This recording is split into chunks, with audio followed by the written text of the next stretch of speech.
আপনার থাকতে হবে ভাই। আমি তো আছি ভাই। তো একটা মহত্ব আছে। আচ্ছা ভাই, আপনি ছাড়া মহত্বটা হবে না। স্পেড কিরকম লাগতেছে বলেন ভাই?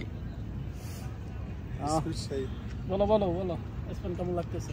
জীবন থেকে যে সময়টুকু আমরা এখন পর্যন্ত স্পেনে এসে অনুভূতিতে পেয়েছি, যে এখানে আসলে রুবেলদের মতো চার্মিং বয়দেরই জায়গা, আমাদের মতো এইরকম হাবলা ছাবলার জায়গা না।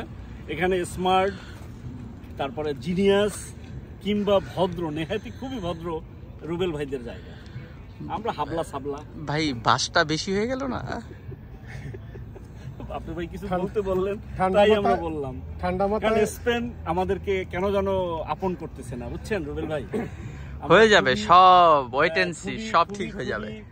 কি বলবো, একটু সময় দেন, নেক্সট একটু সময় দেন, ইনশাআল্লাহ। কি বলবো পর্যন্তই গেলাম, আর বেশি। আচ্ছা ভাই, আপনাকে কি করছে এত স্লিম ভাই? একটু দেখান, স্ক্রিনটা দেখান প্লিজ।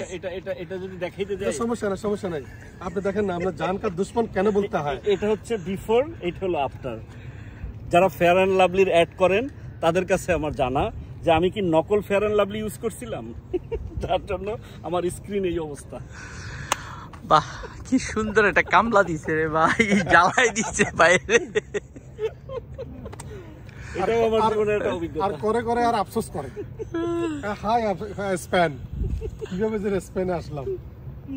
আমরা অবশ্য দুইজনে খুব আপসেট হয়েছে, দুইজনে। এটা কোনো বিষয় না, আমাদের রিজিক ছিল, আর এখানকার ভদ্র সমাজ আমাদেরকে টেনে এনেছে। আমরা না হয় ঠিক আছে, কিন্তু আমাদের যারা ভাইচারি বা এই যে সুদীজন গুণীজনদের সংস্পর্শে আসছি, ইনশাল্লাহ আমাদের লাইফ চেঞ্জ হবে ইনশাল্লাহ।